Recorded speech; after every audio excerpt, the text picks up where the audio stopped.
ఈరోజు ప్రణయ్ కేసు విషయంలో నల్లగొండలో వచ్చినటువంటి తీర్పు ఏదైతే ఉందో ఆ తీర్పు ఒక నేరస్తులకు ఒక కనువిప్పు అనేది కలగాలి, కనువిప్పు కావాలి.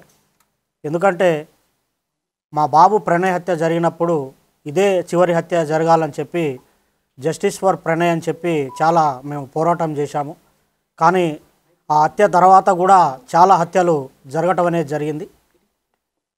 అయితే ఈ హత్య తర్వాత జరిగినటువంటి హత్యలు చేసిన వాళ్ళకి కానివ్వండి, కులాన్ని పట్టుకొని వేలాడే వాళ్లకు, కుల దురంకార హత్యలు చేసే వాళ్లకు, తర్వాత కన్న కూతుర్లను చంపుకునే వాళ్లకు, కన్న కొడుకులను చంపుకునే వాళ్లకు, అవతలి వ్యక్తులను చంపే వాళ్లకు కులం పేరుతోని ఈ యొక్క తీర్పు అనేది కనువిప్పు కావాలని నేను కోరుకుంటున్నాను.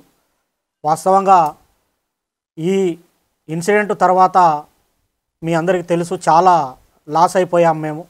ఇప్పుడు మాకు కొడుకు లేకుండా పోయాడు, అమృతకి భర్త లేకుండా, తర్వాత నా మనవనికి తండ్రి లేకుండా పోయాడు. తర్వాత మారుతిరావు ఆయన అమృత ఫాదర్ ఆయన కూడా సూసైడ్ చేసుకున్నాడు.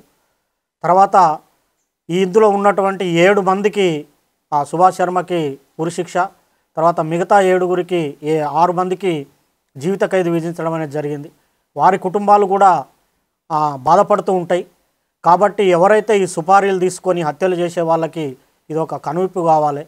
ఏదన్నా ఉంటే మాట్లాడుకోవటం కానివ్వండి, సమస్య పరిష్కారానికి సామరస్యంగా చేసుకోవాలి తప్ప మేనేజ్ చేయొచ్చులే, వాళ్ళకి అంతో ఇంతో డబ్బులు ఇవ్వచ్చులే, మేనేజ్ చేయొచ్చులే అని చెప్పి చంపడం అనేది కరెక్ట్ కాదు. ఈ కేసు విషయంలో మమ్మల్ని కూడా అనేక రకమైనటువంటి ప్రలోభాలు పెట్టినప్పటికి కూడా మేము ఎక్కడ లొంగకుండా న్యాయం జరగాలి, ఈ హత్యతోని మిగతా కుల హత్యలు ఆగిపోవాలని చెప్పి మేము పోరాటం అనేది చేయటం జరిగింది. 6.5 సంవత్సరాలు మేము ఎదురు చూసాం న్యాయం కోసం, మేము సాక్ష్యం చెప్పి. ఇందులో ముఖ్యమైనటువంటి పాత్ర పోషించినటువంటి అప్పటి డిఎస్పి శ్రీనివాస్ గారికి ప్రత్యేకమైన కృతజ్ఞతలు ఈ సందర్భంగా తెలియజేస్తూ ఉన్నాను. ఎందుకంటే సారు ఐఓగా చాలా గొప్పగా ఆ కేసును పకడ్బందీగా, చాలామంది మమ్మల్ని అన్నారు ఎందుకు కేసు లేట్ అవుతుంది, ఛార్జ్షీట్ లేట్ అవుతుంది, ఏదో జరుగుతుందని. కానీ సార్ మీద మేము నమ్మకం పెట్టుకొని ఉండటం వల్ల లేట్ అయినప్పటికి కూడా ఒక పకడ్బందీ 200 పేజీల ఛార్జ్షీటు, దాదాపు 100 మంది సాక్షులను పెట్టి ఛార్జ్షీట్ వేసి గట్టిగా కేసును పకడ్బందీగా చేశారు. తర్వాత దానికి సహకరించినటువంటి ఎస్పీ రంగనాథ్ గారికి కూడా ఈ సందర్భంగా ప్రత్యేకమైన కృతజ్ఞతలు తెలియజేస్తూ ఉన్నాను.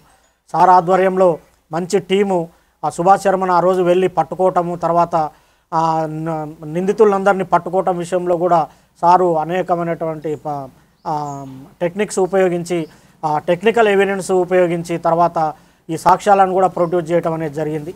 అందులో ఇంకొకటి ముఖ్యమైన విషయం ఏంటంటే ఈ కేసుకు వాదించినటువంటి అడ్వకేటు దర్శనం నరసింహ గారు చాలా గొప్ప వ్యక్తి ఆయన. ఎందుకంటే ఆయనకు కూడా ఎలాంటి ప్రలోభాలకు లొంగకుండా ఒక న్యాయం అనేది జరగాలి, ఈ సొసైటీలో న్యాయం ఉండాలని చెప్పి ఆయన కూడా గట్టిగా ఎలాంటి ప్రలోభాలకు లోను కాకుండా ఆయన కూడా చివరి వరకు కూడా న్యాయం కోసం పోరాటం అనేది చేయటం జరిగింది. చివరికి ఈరోజు వచ్చినటువంటి తీర్పుతోని న్యాయం అనేది జరిగింది. వాస్తవంగా అందరూ మీకు సంతోషంగా ఉందంటారంటే సంతోషం కాదు, ఇది వాస్తవంగా ఏంటంటే నా బాధను ఎవరు తీర్చలేరు, నా కొడుకు లేని బాధ ఎవరు తీర్చలేరు.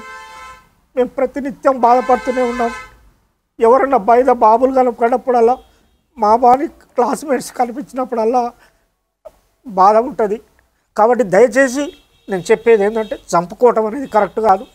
ఇప్పుడు నా మనవాడు ఉన్నాడు, మనవాడిని కూడా మేము చూసుకోవాలి. మాకు ఎవరి మీద కోపాలు లేవు. మేము ఈ కేసు విషయంలో సాక్ష్యం చెప్పాము, మా బాధ్యత మేము నిర్వర్తించాం. కేవలం ఈ హత్యలు ఆగాలనే ఉద్దేశంతోనే చెప్పాము తప్ప వేరే మరొకటి కాదని ఈ సందర్భంగా నేను తెలియజేస్తున్నాను. న్యాయస్థానం కూడా కరెక్ట్ అయిన తీర్పిచ్చింది. ఈ సందర్భంగా చివరగా నేను చెప్పేటి ఒకటే, న్యాయం అనేది ఉంటుంది. పోలీసులు కానివ్వండి, చట్టం కానివ్వండి, న్యాయమూర్తులు కానివ్వండి, న్యాయవాదులు కానివ్వండి ప్రలోభాలకు లొంగుకారు. ఈ దేశంలో, ఈ రాష్ట్రంలో, ఈ సమాజంలో న్యాయం అనేది ఉందని మరొకసారి రుజువందని తెలియజేసుకుంటూ సెలవు తీసుకుంటున్నాను.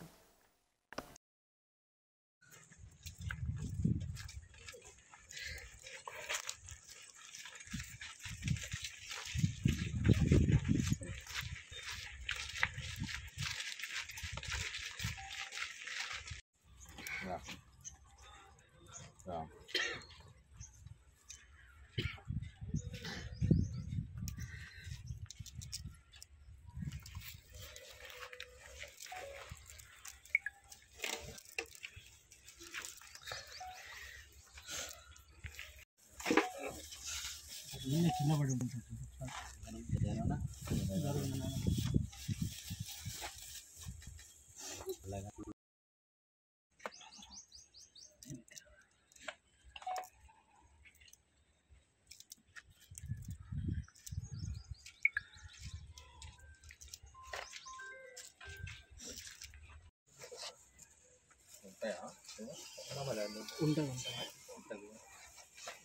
పుల్ల ఉంది కాక